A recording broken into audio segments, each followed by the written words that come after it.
Hello, and you're very welcome along to another edition of the JMac podcast. I'm John McMahon, and of course, this podcast is kindly brought to you by yourgarage.com. Use my promo code JMac podcast to get 15% off on the website. And tonight, I'm joined by Paddy Bradley and Killian Whelan to discuss all the Alliance National Football League action that took place over the weekend, and of course, the games this weekend. So it's coming into the real tick and trust. The weeks will fly by and it'll be all over in the National League. So we really need to enjoy it when it's here up until the championship. I'll start off with Killian Whelan. How are you? Good evening to you, John. Good to be back with you for 2026. Absolutely. Great to see you again, my man. Did you have a nice weekend? Yeah, look, busy following sport and doing a bit on Saturday, but then took, I suppose, myself to the couch yesterday and got to watch a couple of games and then obviously caught up with all the action on the league highlights last night. So, yeah, it's getting now to this is the weekend I'm looking forward to. I'm sure Paddy feels the same. This is the one that when it comes to the league, you're probably looking at lots of decisions will be made this weekend about the future of some teams, of who's going to be in the final contention. So this is, I suppose, the moving weekend, if you want to call it that, as we hit round four of the Football League. Absolutely, Killian, without a doubt. And Paddy, how are you keeping?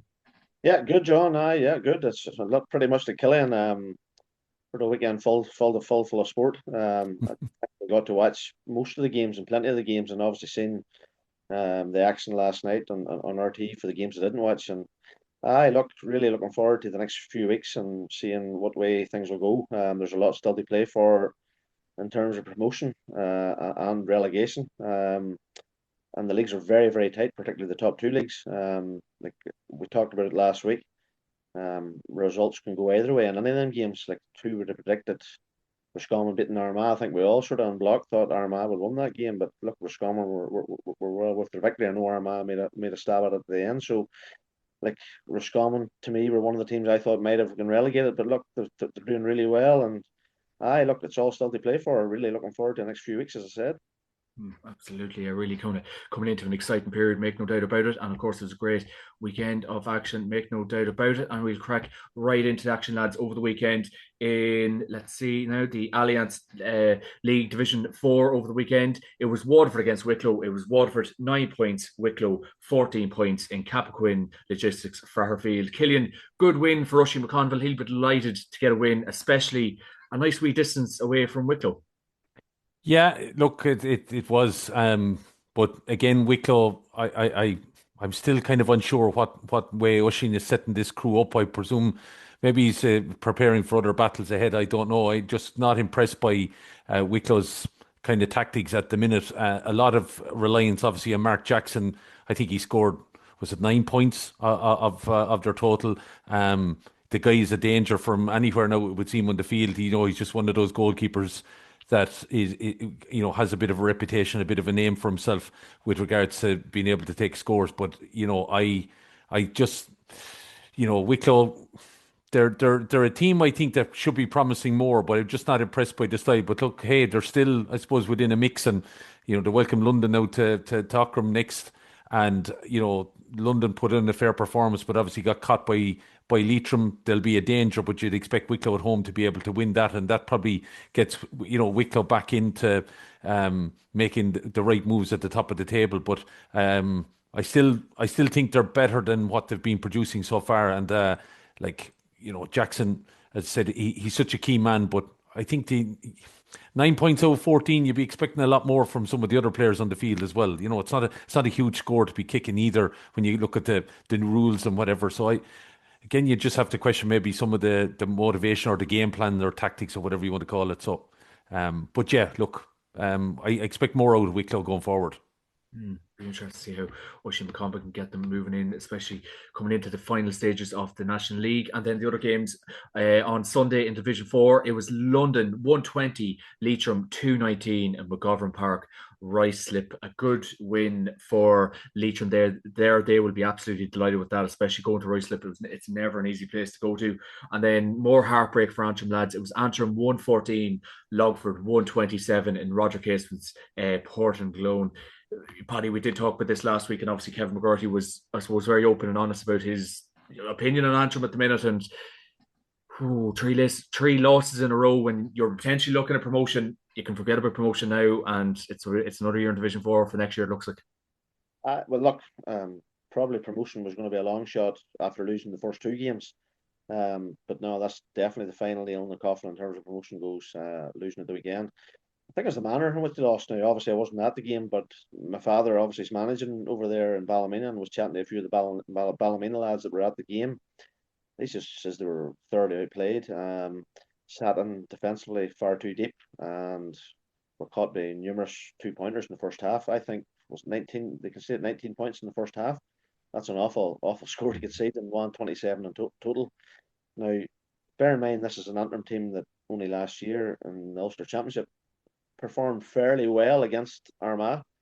But as I said last week, and Kevin alluded to it, all just doesn't seem to be right. Paddy McBride's obviously left the panel. Paddy would have been one of the more popular players amongst that group, and all just doesn't seem to be going well there. And for a team that would have been favourites, I'd say one of the favourites for promotion, there's now sitting at the bottom of the league, no points with minus 21 score difference, I think. So, no, really, really poor from Antrim, hey, and a lot of soul searching to be done over there. Yeah. It's just a penny for Mark Dorn's thoughts at the minute, especially when he was really trying to build something with that Antrim team. And that's not an ideal start for them at all in Division 4. And then last game of the weekend, it was Tipperary 114, Carlow 117 in FBD Semple Stadium. Of course, highlights of this game on the Sunday game last night, and Joe Murphy looked absolutely delighted to get the win, especially in Tipperary. It's a long way to Tipperary. Maybe it was a short way home yesterday, Kid. Yeah, look, Joe works the Oracle. I obviously know Joe over the years and has that ability, and he's proved it now with Carlo, 3 wins on the bounce. You know, the penalty save from young McCarran. He even had a chance to get up and celebrate the save of the penalty as well from Sean O'Connor. You know, Tipperary, as I've known him over the years, John, they can always cause a little bit of a shock, and they have a new kind of setup there, new players coming in. They're probably trying to blood a lot of that, and there's a lot of old faces have moved on. But you know, they give Carlo a right run, but credit Carlo. Just I'd say it's a lot of what Joe has instilled in them. They're playing a nice enough brand of football there that you know, they're favourites now for promotion as far as I'd be concerned where they're at.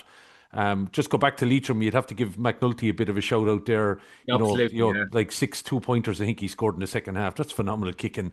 London will be sick, I presume. Again, I'm still not sure about Leitrim under Stephen Poacher. You know, my views on that are, I suppose, well known at this stage of this podcast, John. But you know, look, I suppose you'd be happy that going in out to the next weekend, you know, that they came back in that, and that's fair kicking. But you know, Carlo are going to be you know, the ones to stop there, and you know, 3 from 3. Joe's obviously happy, you know. Yeah. And he did, obviously, you know so much about Kildare football. Like, he did do so much great work with Naas, and obviously Phil McMahon, that didn't go well for him, but he done so much good work with Naas. It's a really just following on from the great work he done with Naas, and he's doing really well with Carlo now. Yeah, but he's a good manager. You know, Yeah. Joe's a good reader of the game. He's one of these guys. I think if you put him in a Division 1 or 2 team, I think he would get results too. You know, look, he wears his heart in his sleeve. He's strong Aero. Carlo man has won, obviously, you know, club titles at Aero at the time when they were flying high in the All Ireland Championship, and I think Paddy might have come across them at one stage or somewhere along the road. But you know, Joe has a good.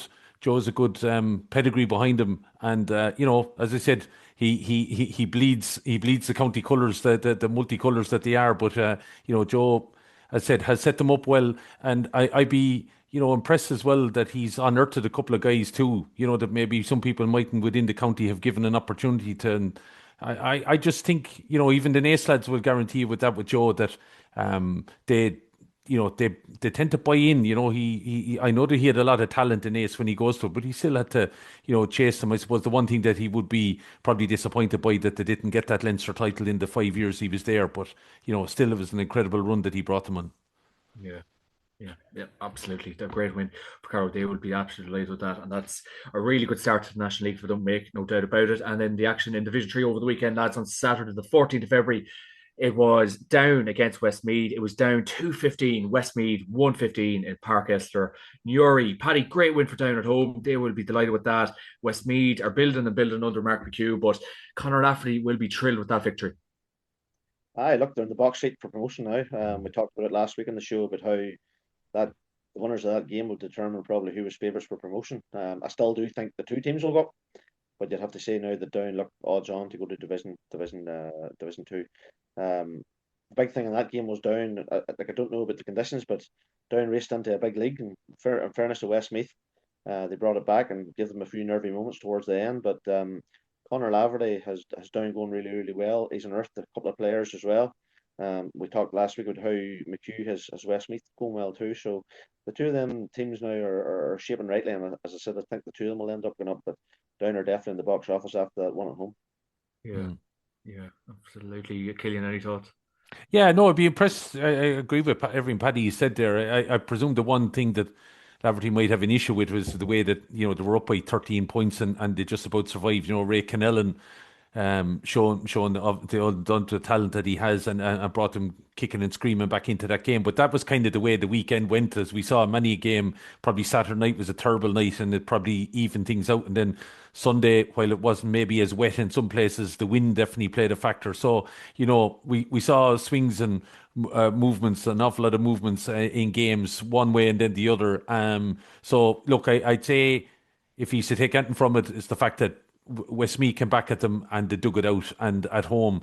And like if you're looking up a promotion, you have to be winning your games at home, and that's what they've done. And now obviously facing into another big one at the weekend. I suppose a lot of people surprised Packet in some ways, maybe in Wexford in Division 3, how well they've gone. Now they were undone by a bit of a fluky goal at the end. So, I'm sure John Hegarty will be looking to get his charges back up and going again here. And it's no mean task, but, I don't think, I think Down have to travel down to Wexford Park. Won't be in any way easy.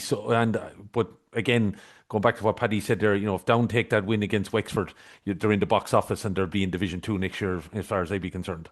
Yeah. The only thing I would say about Down in the last number of years, they have a tendency to do that, is to play really well and build up leads and sort of stop doing the good things that they're doing throughout games. So I'm sure that will disappoint Conor Laverty, but you said it, this weekend was a weekend for big comebacks, and he'll be obviously delighted that they seen out the victory anyway. At this stage of the year, hey, particularly down in them lower divisions, it's all about winning your home games and getting the 2 points, and that's all that matters. And I think that Down group of players are crying out to play in a higher division to test themselves, because there's plenty of good footballers in Down. There's obviously the Kilcoo players, and there's plenty of good clubs doing a lot of good work down there. And I think for Down to try and go to the next level, to try and compete again for Ulster titles, they need to be back up in Division 2 playing the better sides. I think there could be Cavan man heading up to Kilcoo. Just need to wait and see. Any more word on that, Paddy? What's that, sorry? I think there could be a Cavan man coming to Kilcoo very shortly, but you haven't confirmed it for me. Hey, to be honest, I heard no rumours. That's one thing Kilcoo seem to do, is they seem to keep things pretty in-house, and yeah, they come up with these big managerial appointments way later on than way after everybody else does. So I have actually heard no rumours, John. Maybe you're going to fill us in on something here. John, is the scoop.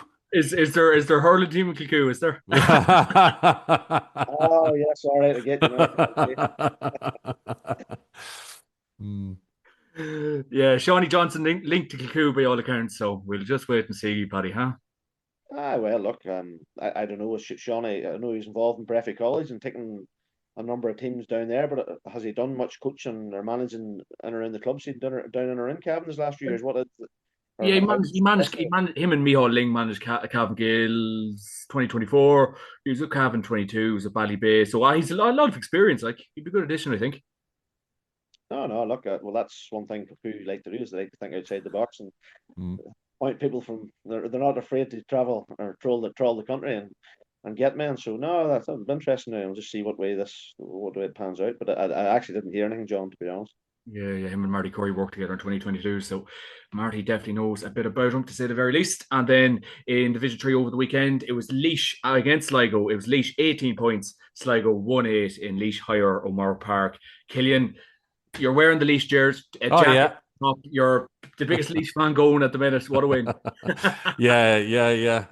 Look, John, I'd just be happy that Laois don't go back down. That's the thing. Stay in Division 3 would be the factor. It was a good result in context of the fact that they just didn't show up against Wexford. It was a very disappointing performance. Kicking 9 points in the whole game. Wexford got 24.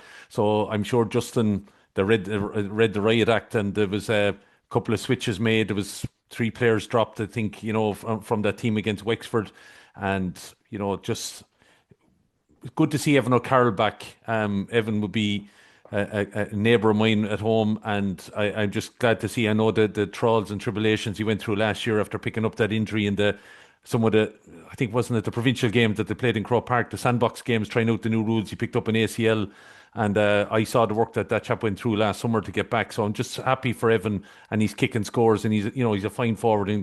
And Laois.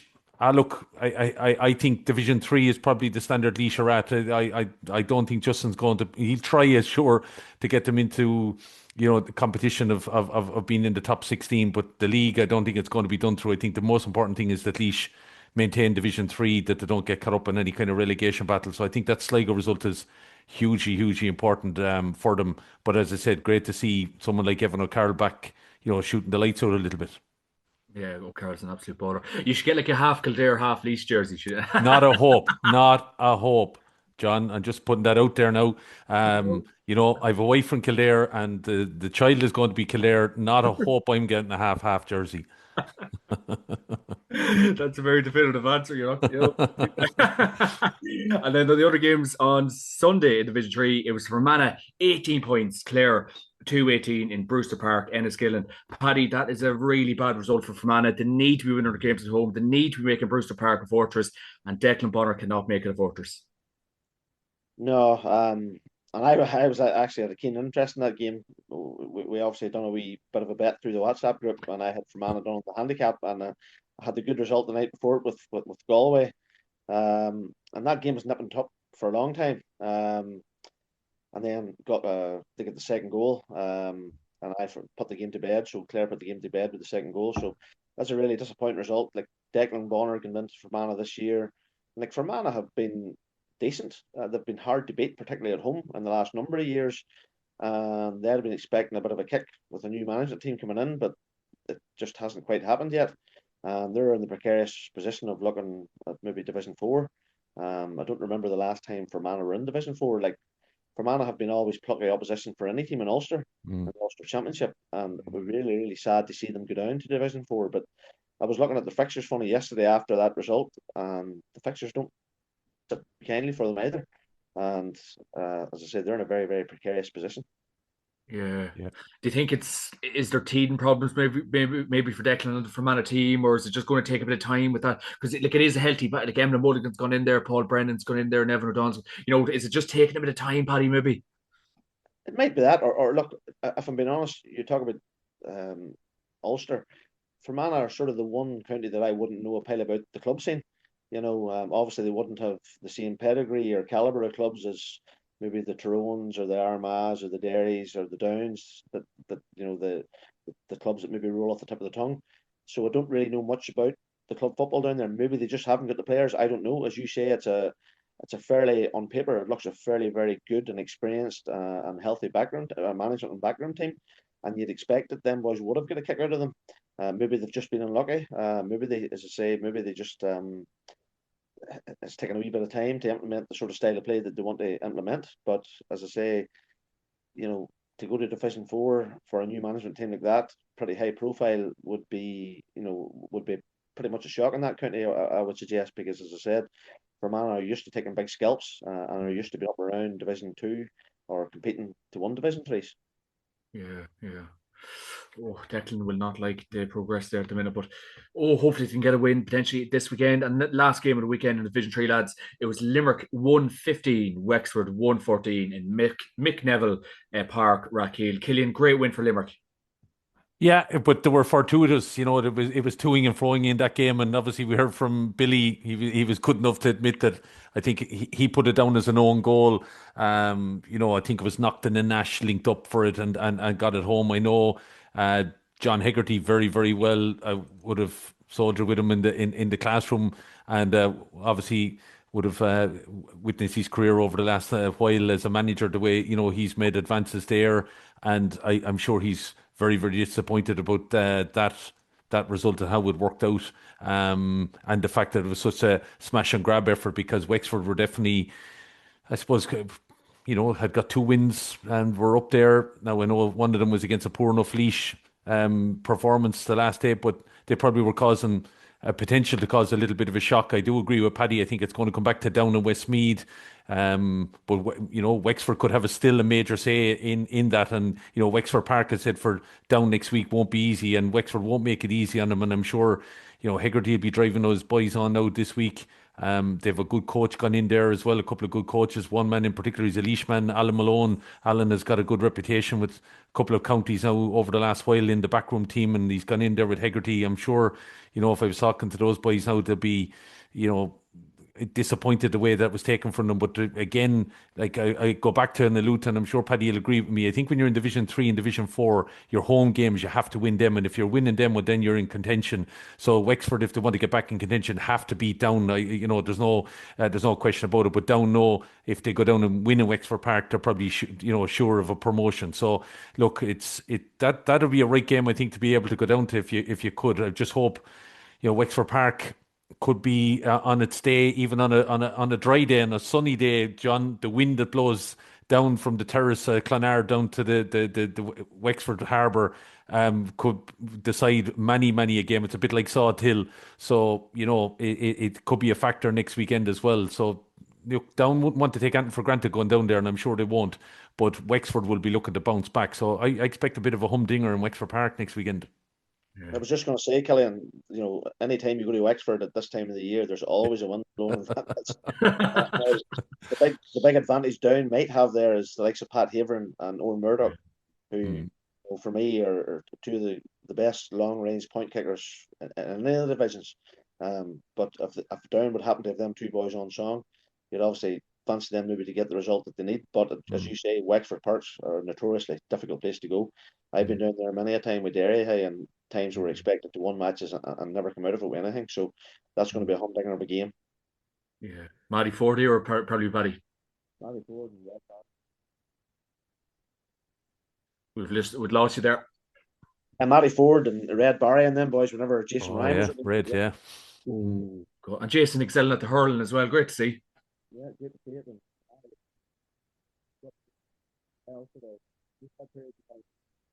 I didn't know he was a hurling man actually at the time. Yeah. We're losing you a bit there, Paddy, but just when you're talking about Jason Ryan there, I think Jason has tried everything now at this stage, so the football, he's tried a bit of soccer. I think he's won All-Ireland soccer with a school and whatever. So now he has the hurling title. I wonder will he go camogie next or ladies football or something. So you never know. Just an all-rounder. Absolutely. Yeah, absolutely. Fair play to him. Yeah, absolutely, lads, absolutely. And then we'll move on to, let me see, Division 2 action over the weekend. In the Alliance National Football League, Division 2, you had Meath against Louth. It was in Croke Park. It was Meath 120, Louth 22 points. Paddy Bradley, the ball wasn't even thrown in yet, and there was rows down at Hill 16. Where have we seen that before? 06 Dublin, Vimeo. Yeah, look, and we talked about this last week about Louth seemed to have the upper hand in Meath the last number of years. Meath, as we know, have been going really, really well, and were big favourites going into that game. Fair play to Gavin Devlin for getting Louth up for it. There was never going to be any bother getting Louth up for that game. It looked at one stage as Meath were going to run easy enough winners, but again, Louth come back at them. I must say, I didn't see the game, barring a few highlights. It looked like a humdinger. And I suppose that Meath-Louth rivalry is one that has really, really ignited in the last number of years, and it looks to continue well into the future. But no, Meath look sitting on 6 points, sitting very, very healthy at the top of the table along with Cork. They'll just be delighted to get over that, get that monkey off their back, because as I say, Louth sort of had the upper hand on them a wee bit there. And that was a big one. But no, Louth definitely put them to the pin of their collar now, and fair play to Louth. Yeah, if Jack Flynn could just come on for the last 2 minutes of games. Another beauty. We talk about 2-pointers in 2 weeks in a row. What a score! To win it. Unbelievable. God, his range of kicking is just incredible. Killian.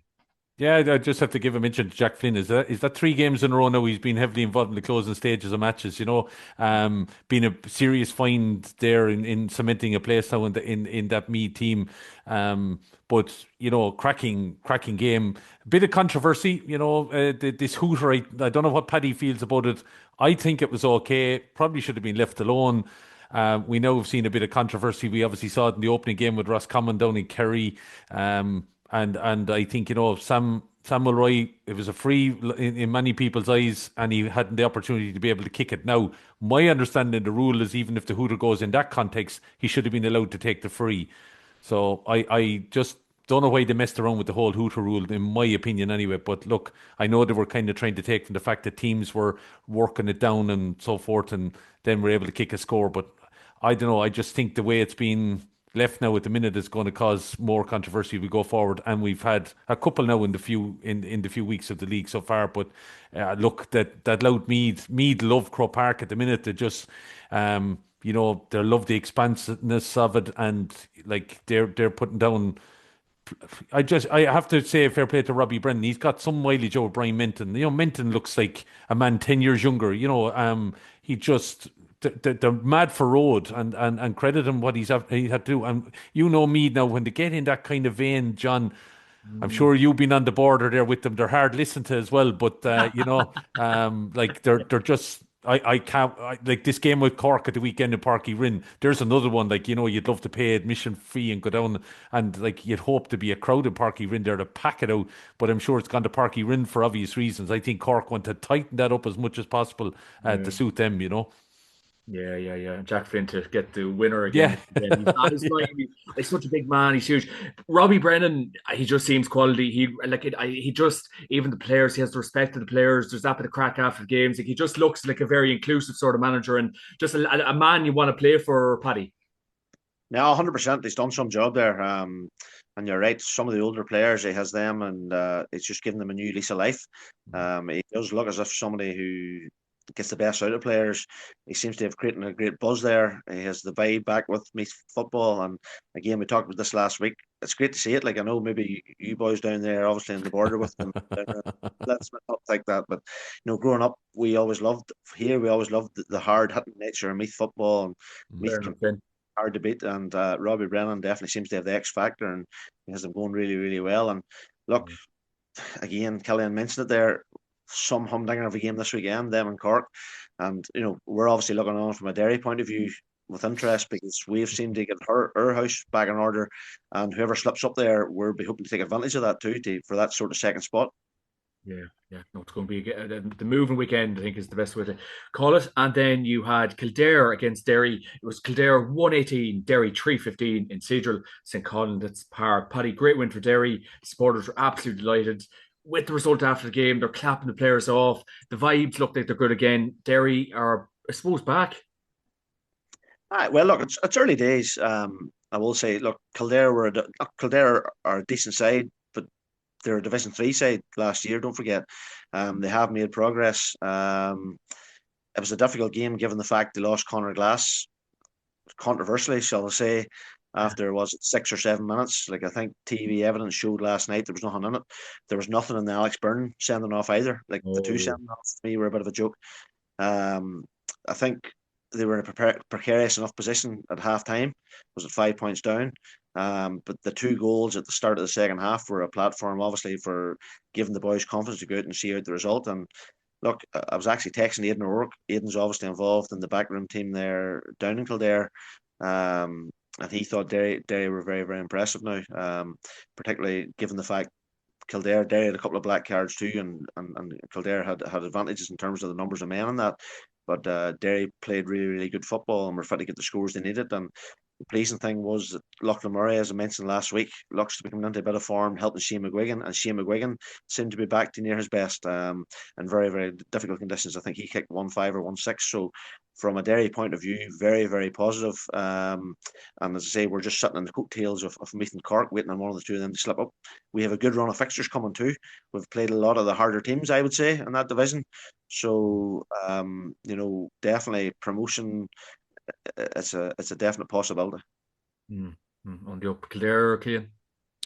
Yeah, look, I'd say Brian Flanagan will be disappointed because, at one stage, I think Paddy might know more than me, but I was looking at the notes. I think at one stage there was 14 Kildare players to 12 Derry players because there was an overlap on cards at one stage. It definitely was 14, 13 for a bit. And, Kildare didn't manage that area at all well. Like you're looking at a young team. There's not too many guys have veteran status now. You have Feely there, obviously in the middle of the field, but there's a lot of young crew there. Seven, I think, from under 20 panel there in the last couple of years. So like it's a team that obviously Brian Flanagan is trying to mold a little bit, and I think Derry saw an opportunity. That 60-second burst of the two goals, like Paul Cassidy's goal, phenomenal. On an evening like it was in Newbridge, Paddy, it was unbelievable stuff. Like, it That's just, yeah. And then fair play, Lachlan followed in on getting the second one. I don't think Kildare defence covered themselves in glory a little bit. But there's a lot of positives. One young man I have to give a shout out to him because I coach him on a few football teams. John was Ben Lokeman. Ben probably for a lot of people might have been seen as a future Kildare senior, but he kicked 10 points against Derry in woeful conditions, and he came in for a little bit of special attention I think at a time, but he stood up manfully to it, and I give him great credit. A young man that did his leaving cert just back in 2023, so great credit that he's made that kind of progress. And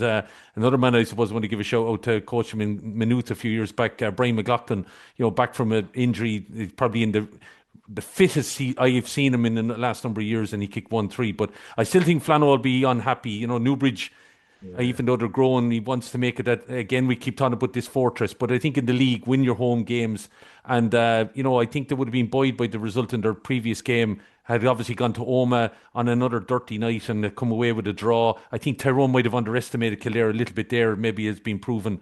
Now Kildare find themselves in a tricky enough situation that they're heading to Breffni this weekend, and that now becomes a game that's nearly a six-pointer because you lose to Cavan and you could be dragged back into relegation.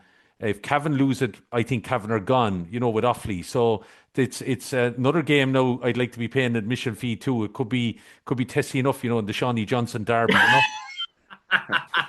You're always going to mention it, weren't you? You may come down for the crack. Be like, Absolutely. You should make a weekend of it, yeah. come on down, come on. We like to I try. couldn't. I couldn't. Look, do you see that crest I'm wearing there, do you? Surely KFA, they're still going. Surely to get you on the game this weekend, no? Oh, they could, yeah, yeah, yeah. I'd say they're glad to have rid of me now at this stage, Sean. You know that.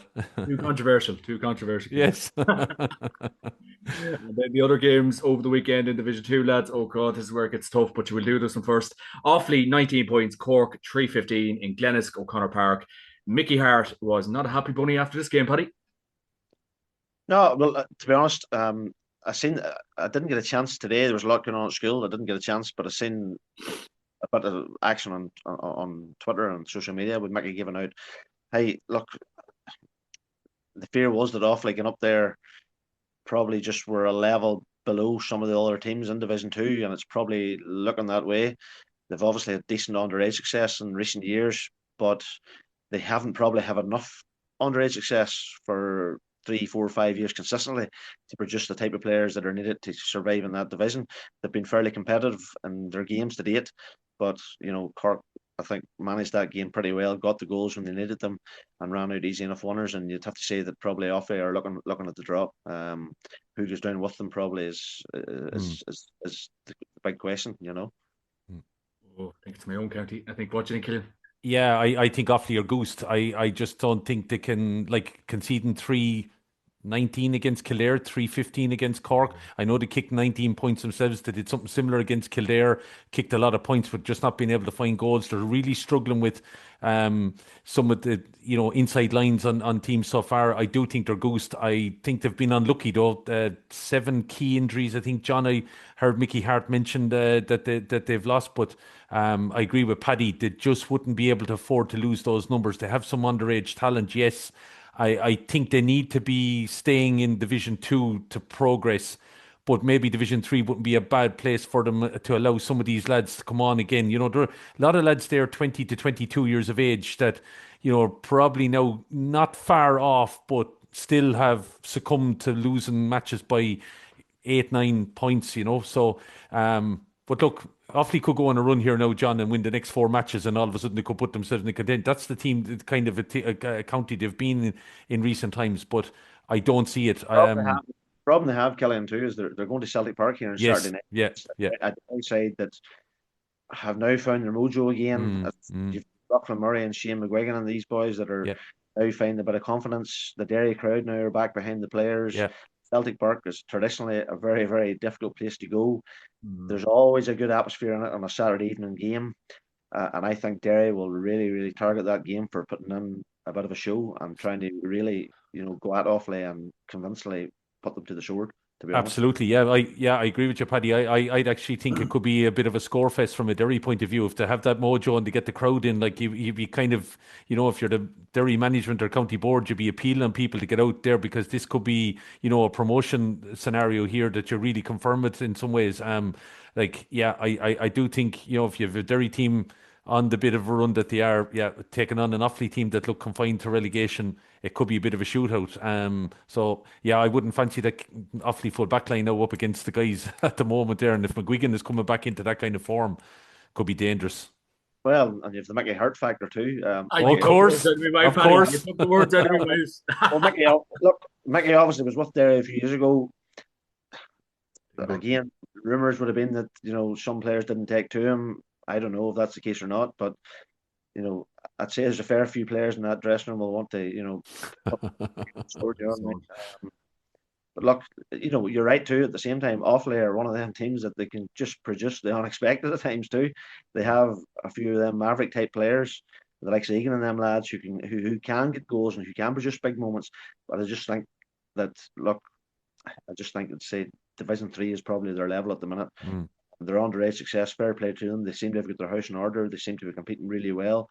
Under 17, under 20 championships and whatnot down in Leinster again.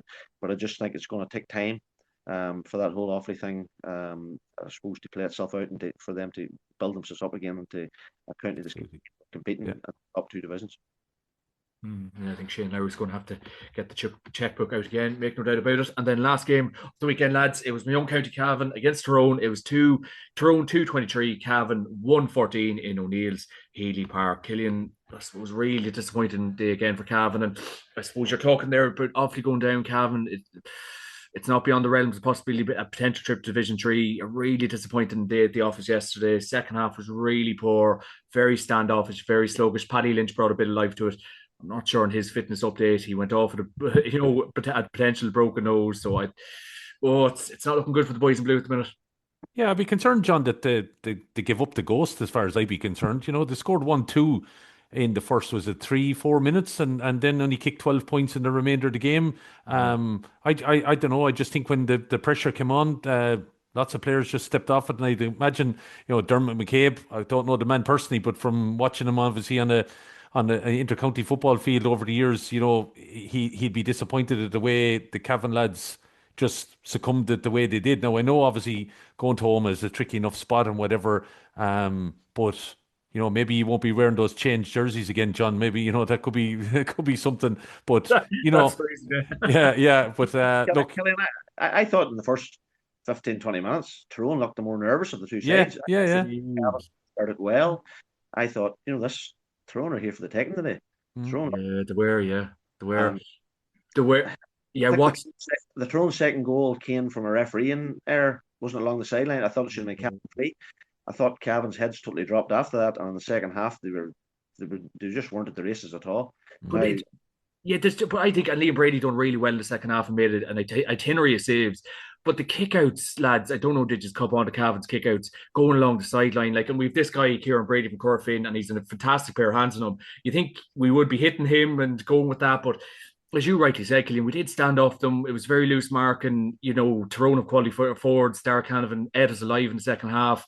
I'm not sure we just completely took the foot of the pedal, threw in the white towel, and it was a long day at the office, Paddy. Aye, long day. As I say, the second half in particular, there just seemed to be a lack of fight altogether. Now, that said, Tyrone were much improved in the second half. You mentioned it there. I think Darragh Canavan looked really, really sharp. He's definitely come on a bit from the 2 weeks since the Derry game. I thought Shawnee O'Donnell had an excellent game. He was popping up everywhere, and I thought Brian Kennedy was more like the Brian Kennedy we know, the driving force in around the middle of the field. So Tyrone have obviously done a bit of work the last 2 weeks. I was fairly critical of them, thinking was everything going all right there, but they seem to have obviously went away and looked at a few things, and whenever they finally did get into a wee bit of a rhythm, they sort of blew Cavan away in that second half. The big thing for Tyrone moving forward is obviously after the game, I did know this, is Dara Canavan, as we know, is now going to be away for the month of March, and think that they, whilst I don't think they're ever going to go down, you would think that in Dara Canavan's absence, they would need somebody maybe of the ilk of Darren McCurry back, and I don't know what his injury situation He is. was along the sideline, McCurry, yesterday. Seen him along the sideline, and I think from all accounts he did do a bit of the warm up, so he mustn't be that far away. So Tyrone would want to start getting men back ahead of this Ulster Championship. Now I don't think Tyrone are going to be in the hunt for promotion. Relegation either. Maybe another season in Division 2 with all these under-20s coming through will do them no harm. It was a result that Tyrone really, really needed too, because we talked about the importance of that game and how the two sides could really done with the 2 points. So Cavan's in a precarious position themselves, and I think Tyrone will only come on for that result. Made it just look easy for them. And I thought even Brian Kennedy and Con Kilpatrick, when they ran at Cavan, it's kind of like Cavan just departed like the Red Sea. It was just very very, very standoffish. Like, and it's there like surely we had a plan for how good Tyrone are and how they can break lines and go attack. That Kildare game's so important now.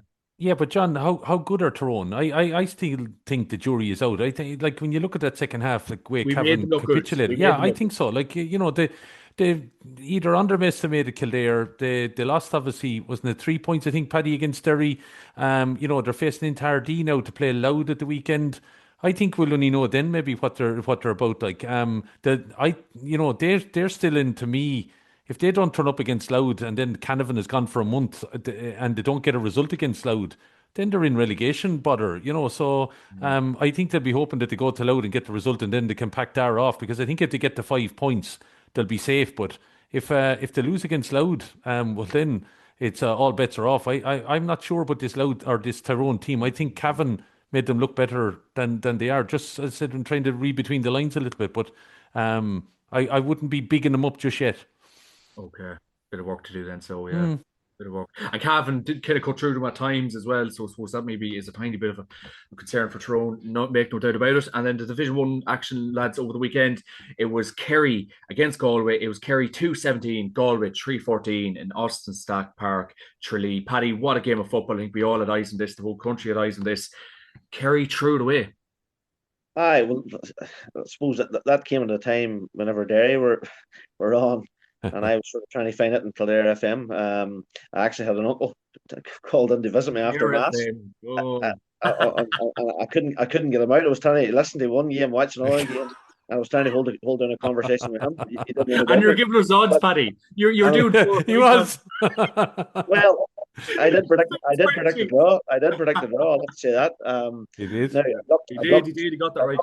I'd looked for long periods of time, and I actually, obviously, Fanny and Hanley was in the group at the time.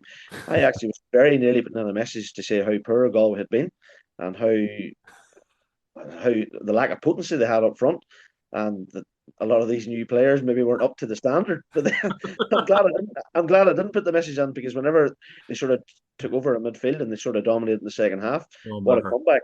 And then I suppose it's been alluded to since then. Whenever you look at the quality of the players that Galway potentially have to come back, it is a strong panel that Pádraig Joyce seems to be building, and is there going to be another big push from Galway this year? And like Kerry, like, we know they go through the motions in terms of the league. We know they've still a lot of players to come back into it. They'll not be overly worried, I don't think, with the result, with the fact that they maybe let that lead slip. But it said to me more about Galway, the fact that the battling qualities they showed down in Tralee to come back and get that result, minus the men that they were missing. That was a very, very positive turnaround for Pádraig Joyce's men. Killian, what a game. And I tell you what, it takes 2 Cavan men to steer Galway forward. I tell you, boy, you Cavan boys are able to find the money, whatever it is about you. Now, it doesn't matter what part of the country it's in, you'll find it. And, I look, fair play to Galligan, boy, he had some weekend lucrative. No, county managers don't get paid. What are you on about? Well, sorry, John, sorry. Is that not known? Okay, apologies about that. But, look, look, if Porrick Joyce, I will say one thing. He'll scour the country if he feels that somebody is going to be able to help them get him over the line. You know, he had Keane O'Neill with him there for a while before Keane went back to Kerry. I'm sure there's others, and now obviously he has Mickey Graham and he's brought Raymond Galligan. He needs to sort out the goalkeeper. No matter, and Yeah. I'll talk about kickouts now. Probably if Paddy wants to come in on the debate, maybe in the end. But I would agree with David Hyland was on another show today, and he made a fair point, and I think it was kind of alluded to by Peter Canavan last night. You have to factor the weather conditions, you know, a little bit in what went on in Hyde Park yesterday and a couple of other venues as well. But I do think Galway still have a problem with goalkeeper, and that, you know, whether Raymond Galligan is obviously down there to try and sort that out, but you know, you can't make a silk purse out of a sow's ear in some ways. You know, if he's not there, there's nothing a whole lot you can do about it. That might be the Achilles heel for Galway going forward. But yeah, again, going to what Paddy said there, you'd have to be impressed with. I think Porrig just let them off the leash a little bit. He just maybe the message came in. Let's just maybe have a cut off this and see what happens. Probably played a little bit conservatively. That played into Kerry's hands obviously a little bit. Will Jack O'Connor be too bothered? I don't think so. Sure, you know, you saw what happened last year down in Fitzgerald Stadium, and then they turn it all around in 4 or 5 matches and destroy Armagh, go on and win All Ireland, and everyone's talking about what if. I don't think Kerry will. They're just one county, John. They've only got to show up for 3 matches, really, you know, and they'll be able to work something. I don't think Jack will be too bothered by what's going on in the league, even though there's obviously people giving out about certain things with Kerry again at the minute. Like, people have short memories. You know, at the end of the day, they're going to be thereabouts when it comes to July and August this year. So, yeah, I'd be impressed with Galway, but I do think they will have to sort out the goalkeeper. Paddy. No, you mentioned just to go back on your goalkeeping point that this time of the year, I suppose, how many times over the weekend did we see keepers going for short kickouts and them cut out, and you know, it costing teams. I think given the conditions that's in it, I think, you know, you want a goalkeeper that's fit to drive the ball out 60, 70 yards. Obviously, target maybe overloads on one side of the field and whatnot. But on the goalkeeping situation with Galway, I thought, you know, ropey enough. It is something that they are going to have to rectify and cure. But as you say, you can't make a silk purse out of a sow's ear, and there maybe isn't, you know, the goalkeepers in the county. I don't know. It's a very, very specialised position. Probably that's the reason why so many outfielders have been tried in nets over the last wee while. That's something to keep an eye on moving forward. They do need to get it sorted though, and hopefully Ray can get that sorted for them. And then the other game on Saturday night, lads, it was Dublin against Monaghan. It was Dublin 118, Monaghan 17 points in Croke Park. Lads, 100% not for the game for the ages. Disappointing evening in Croke Park quality wise. Conor Callan man of the match, best player on show by a country mile. Monaghan are heading for Division 2, Paddy. Looking likely after that result, but to be honest, it was a game they probably threw away.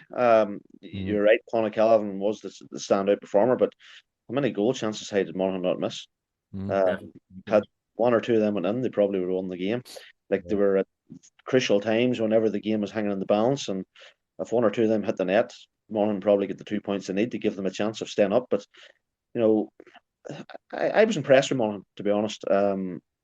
We know that Dublin are the team they were 3 or 4 years ago, but Monaghan showed plenty of character and balls, and they went at the game. They didn't sit back and let Dublin come at them.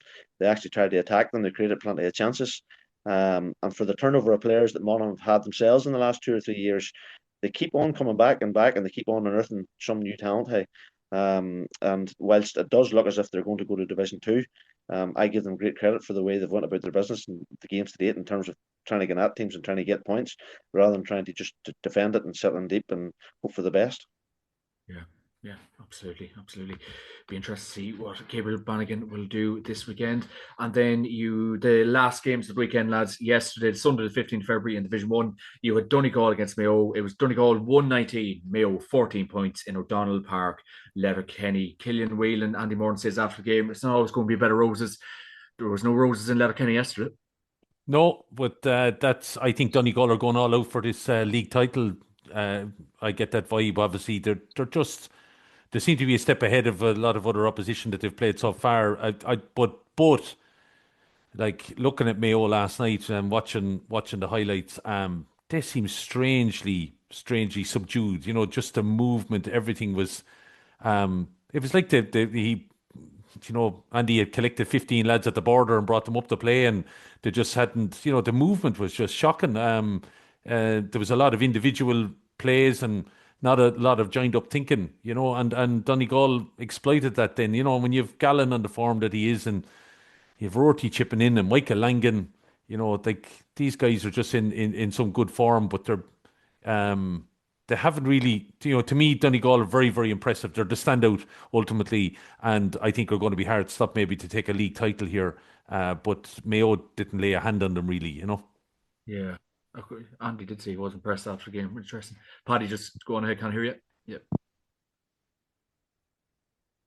Still can't hear you, Paddy. Sorry. Sorry, hear me now? No. Yeah. Perfect. Yeah, all good. All good. We talked last week about how Donegal, I suppose, where they're at in terms of, if you look at all the other teams in Division One, they're the one team that nearly are playing close to their best side week in, week Mm. out. They do seem, it does, in my opinion, look as if McGuinness is targeted the league title here. He wants to get these boys another bit of silverware, whether or not that is to give them the belief that nationally they can go on and then win Sam. But they do look like the one county that's wanting to go and win this league title. And I wish to God, we're just chatting about this today at school, I wish to God I had a few pound on it at the start of the year. Now, that's not to say that McGuinness, possibly in the last maybe couple of weeks, knowing that they have all the points they need, he might then decide to ease off, maybe try and focus then on championship. You just don't know with Jim what he'll do. But at the minute now, they look hard stopped. They've a lot of players that are really in top form. The only one fear you might have is, are they all hitting top form too early? Like, Mm. Yeah, that's the problem, Paddy. That's the problem. well, there's boys playing out of their skin. And maybe that's Mm. because of the competition of the places as well. Maybe that is the environment that McGuinness has created, that they know they have to be performing week in, week out, or there's somebody else that will be there to take their spot. But given the men the who two as well in the panel, that we know that they have to come back in and potentially come back in, like they are building a serious squad of men, and they're going to take some beating this year, I think. Mm.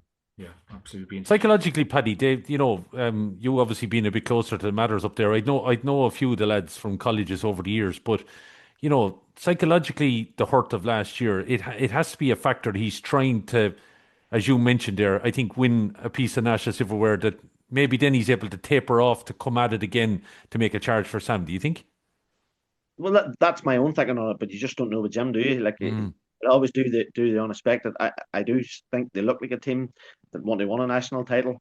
Like, I think maybe Donegal have never won one or two National League titles, Division One titles in their history. Um, I think they have then the potential, or they have then the scope to then, even they don't go hard at an Ulster title. The big one for him will be Sam this year. Like, they've won a few Ulster titles in the recent history. So the big one again for me will be to try and win that national title, and then to target Sam Maguire, because we know with the panel they have, we know that they can rest players. There'll be games throughout the Ulster Championship that they will probably potentially be fit to actually maybe take maybe one or two of their players, maybe give them a rest, rotate it around to have their best 15 when the business side of things starts to happen. Like, they are building a serious squad up there. Like, Mm. man marking defenders, the pace from their half back line, they've obviously ball one on midfielders. Their forward line for me is electric. They all compete a man. They all mainly can score off 2 feet. Their movement, their intricate hand passing, the way they cut from sidelines, their backdoor cuts. The likes of Murphy, for example, hasn't even been used yet. He did look as if he wasn't anywhere near peak fitness coming on yesterday, but we know as the weeks go on, he'll get fitter and fitter, and he'll give them that option inside as well. So as I say, it's a serious panel that he's building there. And as you say, probably the hurt from last year is driving them on, and they're going to take a bit of beating. Yeah. Absolutely. Be interested to see where it And all. and and and John, go back to that. Like they were minus. I just think of Darrow Boyle. I don't think was even in the squad yesterday. But a serious, obviously, player for them. But they Paddy is right. They built a serious squad there. Paddy was just asking. 2007, Paddy. I just googled it. There was when they won the Division One title. That's the only one that they've won. They did win the Division Two three times, and the last one in 2024. But Division One, I we've only think won. Neil Gallagher was captain, and he had a big head bandage on, if I'm right, lifting the National League title that year. 2007, yeah. I have to go back and look at the pictures now. McAniff was still manager then, wasn't he? It was, yeah. I think No, so. I know it's not a thing that they won that often, and again, it partly makes me believe that maybe Jim has targeted this year, knowing rightly too that the likes of Dublin have dropped off a bit. The likes Mm, of Kerry, obviously, with missing the Gaeltacht and the Dingle Dingle players, boys. Mm. and knowing that Kerry don't always go hard to the league, knowing that Galway are obviously are missing men. Like, to me, it's nearly there's no national title is ever easy one, but Mm. everything seems to be aligned for Donegal to go and win this national league if they really want it. That is. Yeah. But Paddy, they have to go to a bit of a Lions Den this weekend. This could be a right dinger as well. Um, McGeeney spitting the feathers he is now, John. I'm telling you, I'd love to be on the sideline watching this one. Yeah. Aye, and there's obviously a bit of history between the two teams. Oh, Armagh will be well up for it, and Armagh obviously need the result this weekend. So that yeah, again, another humdinger of a match. It's one you'd want to be sitting in the stand. And yeah, Yeah, yeah, yeah. absolutely. Yeah. That's going to be electric, lads. Last game, Roscommon against Armagh. It was Roscommon 3-18, Armagh 24 points in King and Moffat Dr. Hyde Park. Great win for Roscommon. Armagh under a bit of pressure, Killian. Yeah, look, they're under a bit of pressure, but they could have snatched it as well. If there hadn't been a breach, and that goal had counted for wasn't it McQuillan? All of a sudden it might have been a different story. Credit Roscommon, they obviously, everybody knows a bit like some of the other grounds that we talked about, Paddy. The wind always blows in Hyde Park down to the cemetery end. They got the wind on their back and they went for it, and they just put a real high press on Blaine Hughes. You saw two goals conceded in the 3 minutes. They were absolutely flying. But credit Armagh the way they kept going at it. They probably needed a goal, though. I would have thought, even though they kicked some monster scores, and they got it, but had breached, and that to me was the turning point. But I just think the way McGeeney was, he was spitting feathers like at the end about certain elements, and he still has an issue with this rule and everything, and still thinking about it should be in free from the halfway line. I think he got this one wrong. He might have had it right on the previous game, but I think again. Be interested to see now if you're talking about you got your black cards in Crow Park before the throw in John Dare at the weekend. I'd be interested to see what happens this weekend. Oh God, there's only one place to start this weekend, lads. In this weekend's fixtures in Division One, you have Armagh against Donegal in Box at the Lead Grounds in Armagh at 3:45 on Sunday, lads. I think that is going to be a sellout. Paddy Bradley. yeah. And look, again, it boils down to what did Donegal want out of this game? Did Mm, Donegal really want to go for this national title? Do they want to go there and put a marker down for later on in the year?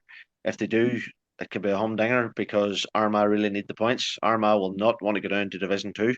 And they're sitting, obviously down around the bottom of the table. They'll need the 2 points. Armagh are usually really, really good, obviously, in the athletic grounds. It suits, I suppose, their play. It'll be a good surface. There'll be a massive crowd. I think the atmosphere will be electric down there. It'll be brilliant.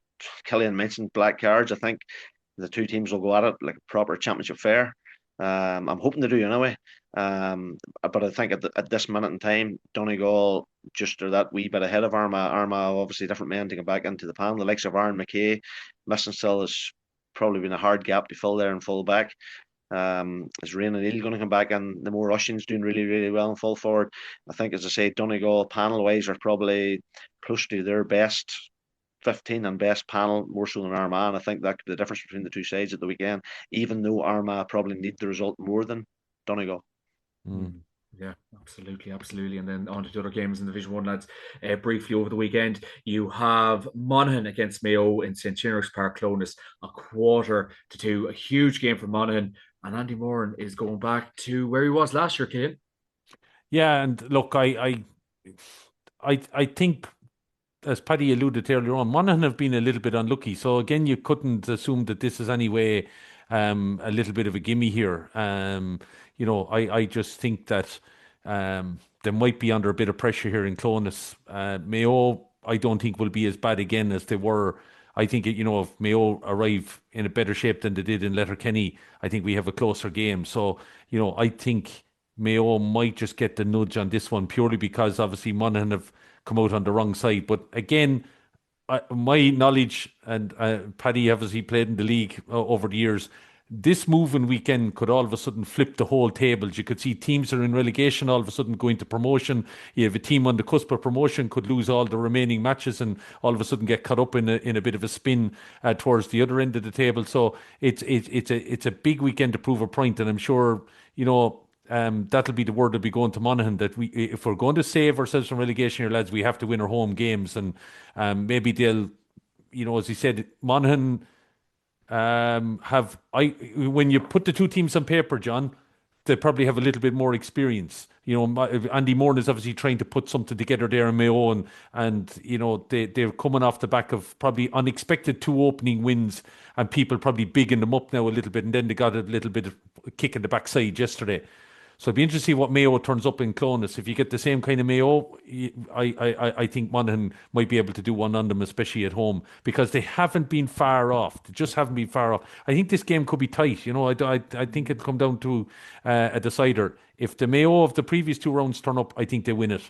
But I wouldn't be surprised if I saw Monaghan get the win. I honest to God. Be some turn for the books after their first three games, make no doubt about it. And the other games in Division 1 on Saturday night, lads. You have the old rivals, Dublin against Kerry in Croke Park at 7 p.m. Paddy Bradley. Aye, look, probably not the glamorous fixture that was in years gone by. Dublin, obviously we're talking earlier on there about Conor Callahan and how good he is. Again, it probably boils down to what Kerry want out of this. Kerry will obviously want to stay in Division 1. They want to get safe. They'll probably see this as a prime opportunity to get 2 more points, to sort of nearly secure that safely. Will we see any of the Kerry regulars returning back? Usually, sort of Jack tries to drip feed them in round after round. I just think Dublin, the amount of goal chances they give up at the weekend versus Mayo is very, very worrying. I think if Kerry are on it at all, I think Kerry could do damage here. Kerry won't be at full tilt, but they probably will have a few more back. And you would imagine that Clifford, for example, will get sharper as the weeks go on too. I think Kerry will win that game, to be honest, Joe. Yeah, I think so. Obviously, with the form they're in at the minute, but Dublin, you would just not know in Croke Park. And then last game in Division 1, lads, you have Galway against Roscommon in Pearse Stadium at 7 p.m. Killian Whelan. Yeah, look, again, Roscommon in the kind of form that they're in, John, they have gone to that venue before. They lead Galway in the table. That element of psychology and whatever, they have a handsome enough differential on the points as well. They're positive in comparison to Galway, but Galway obviously buoyed by what they did below in Tralee last weekend, home venue.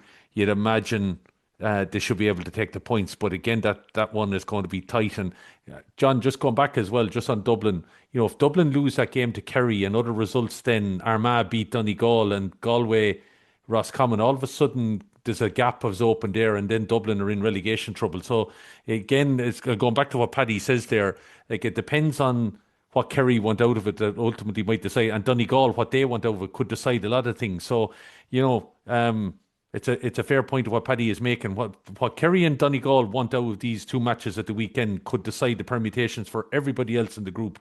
And that's what I'm saying. On Sunday night now, we could be wetting our lips looking at down. We either could have a scenario where we, in both divisions, we could have clear favourites for the drop, or we could be back in a bit of a mix again, and really looking forward to the next round of games. But I think Galway might just have too much. But again, it will depend, I think, John, on the weather in Salt Hill, and we saw what happened in Hyde Park. So that to me, that will be a factor no matter what, with the wind that can blow in Salt Hill there. But I do think Galway will have enough to beat Roscommon. Yeah, Rossies are doing very well under Mark Dowd. Their form cannot be doubted at this minute of time. And then Division 2, lads, you have Derry against Offaly in Celtic Park in Derry at 6 p.m. Paddy Bradley, foregone conclusion. Well, look, I think so. You never want to write any team off, and you never know what can happen, conditions and whatnot. And Offaly will obviously come there knowing that they need to get something out of the game. I just think Derry, with a bit of momentum, with players coming back into form, getting their mojo back, I think that could be a long night for Offaly. Yeah, I think so, buddy. The signs definitely point towards that. And then Division Two lads, over the weekend you have on Sunday in Division Two you have Cork against Meath in Parky Rin at 2 p.m. Kill. Yeah, look, I think the matches in Parky Rin, I think that's maybe a deliberate move by Cork. I think they, in the sense that they're not bringing it to Parky Queeves. I just think that Meath, Crow Park has really suited them. Their expansive play. I think Parky Rin can be a buggy old turf as it can be over the years. Cork will be probably trying to use that as much as possible to slow down Meath. I think we're in for a bit of a turgid affair in some quarters. I think it'll be quite physical. There'll be a lot of shapes thrown in some ways. Expect a little bit of a dig at it, John, because there's a rivalry there. It hasn't probably ignited as much in recent times, but it has been there. It's still in the bloodlines along the way. I expect a bit of a good encounter. It'll be right good fare in the physical sense. I'm not sure we might get quality. That'd be the only thing. If conditions of Parky Rin will determine again an awful lot of what we see ultimately. Yeah, yeah. John, I'm going to predict in that Division 2 that Cork beat Meath this weekend, but Derry beat Cork later on, and all of Derry, Cork, and Meath end up on a three-way tie at the top of that table. Come on, Paddy. Put your money on it now, folks. Yeah, we don't have a chance in that. What's that? What's that thing you're calling, Paddy? It's like what's that thing? It's like predict this. We don't have a chance against them, killing, do we? No. The prediction competition we're going to do. No, I look. I've foreseen this happening. The very first day, I thought whenever Derry lost to Meath first day out, I thought that was a big result because I thought Meath had potential to go on a bit of a run.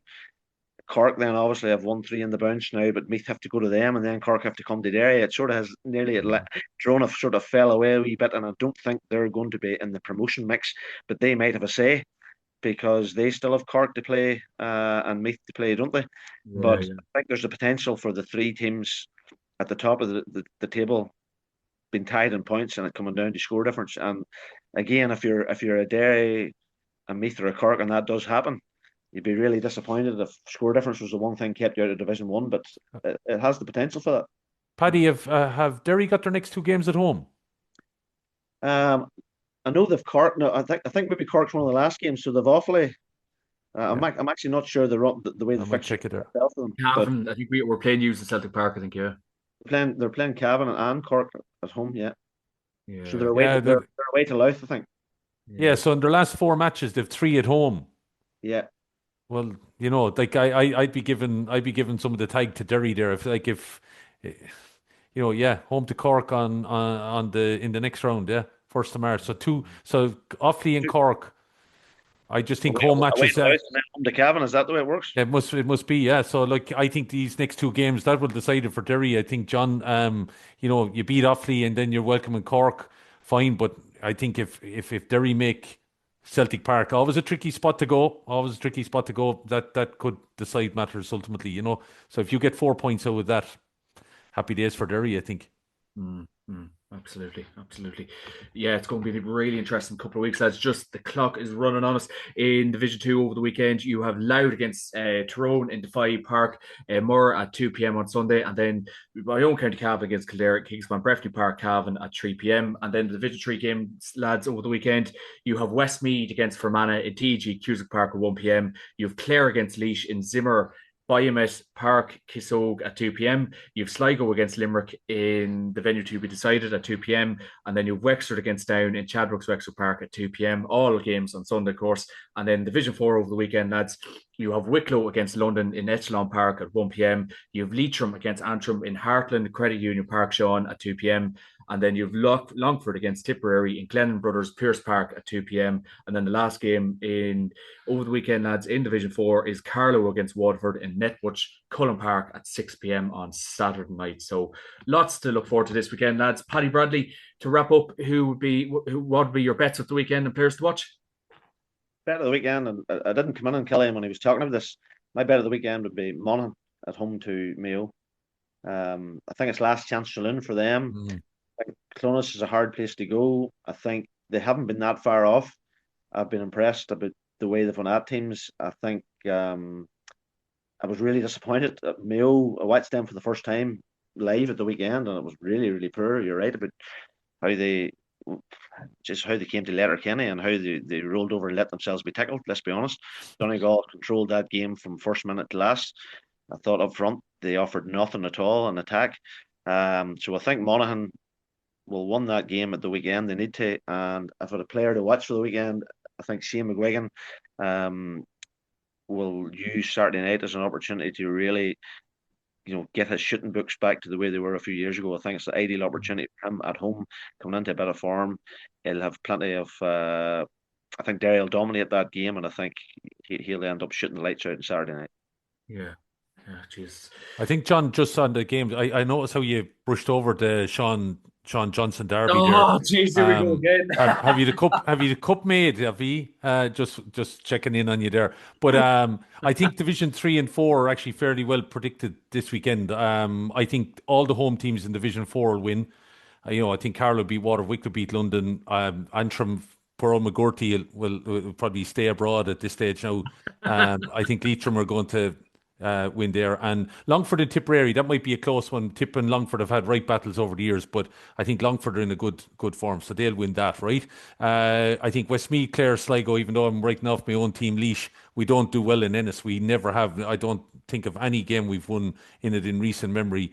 Westmeath, Fermanagh, I think, are goose, so I think Westmeath will take those points. Yeah. Sligo and Limerick could be close if Limerick were to, let's say, for example, follow on what they did at the weekend there, but I might just give the nod to Sligo, and I think Down will go to Wexford Park and get the victory. So that's an easy enough. I think everywhere else could be a little bit open other than Derry and Offaly. Like Cork, Meath, Louth, Tyrone, Cavan, Kildare, they could go either way. It's a toss of a coin nearly in some regards in those in Division 2, and there's still some interesting fare in Division 1, John. But I think Kildare will go to Breffni and get the win.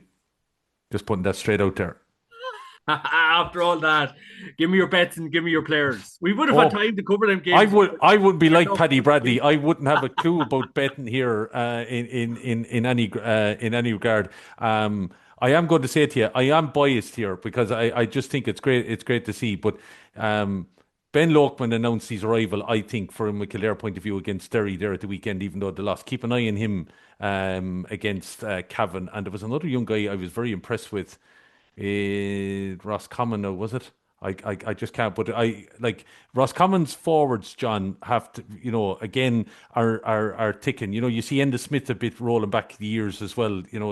His ability, but they still have players to come in there. So maybe don't write off Roscommon in Salt Hill to do something there. That might be a factor. Maybe the goalkeeping situation will come into haunt Galway yet, but don't write off the Rossi. So I'm going to plug, even though. I said it earlier on, maybe my bet will be Roscommon to win in Salt Hill. That's a massive shout. And Roscommon have always been a good team, and it's really coming into fruition now. And it's great to see Mark Dowd getting such a response from them as well.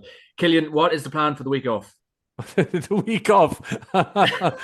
I don't want to rub it in on Paddy because obviously he's still heavily at work there. I've lots of papers to correct. Paddy had his week off last week, Killian. Don't be worrying about that fella. Plenty of papers to correct, John. In case people don't know out there, myself and Paddy are mood tours, so we try to keep the education going on this island. I don't know what you're doing, John, but I'll be hard at work. Very good, Paddy. You're back in school. You're happy to be back. Aye, look, bit of routine, I suppose. Look, not too busy at the minute. I would be in charge of timetable and stuff in our school. You had Killian working. Jesus God, every hour of the day, every hour. I didn't make the same mistake as Killian and become an English or a history teacher. So I'm PE and maths, so my marking would be limited. So I wouldn't. I took the easy option. I wouldn't be doing as much in the evenings as Killian would be. Now I wouldn't have as many books to mark. So, but he's so committed, Killian. He's a scholar, isn't he? Who's that, Paddy? Yeah, no, Paddy is, I'm sure. Yeah, absolutely. Oh, brilliant stuff. Lads, brilliant stuff this week. Thanks a million for joining me this week. And of course, this podcast is kindly brought to you by orgorets.com. Use my program GMAC Podcast to get 15% off on the website. Paddy Bradley, thank you very much. Killian Whelan, please get a bit of downtime this week. I will. Thanks very much. All right. Thanks, Paddy. Cheers. Enjoy.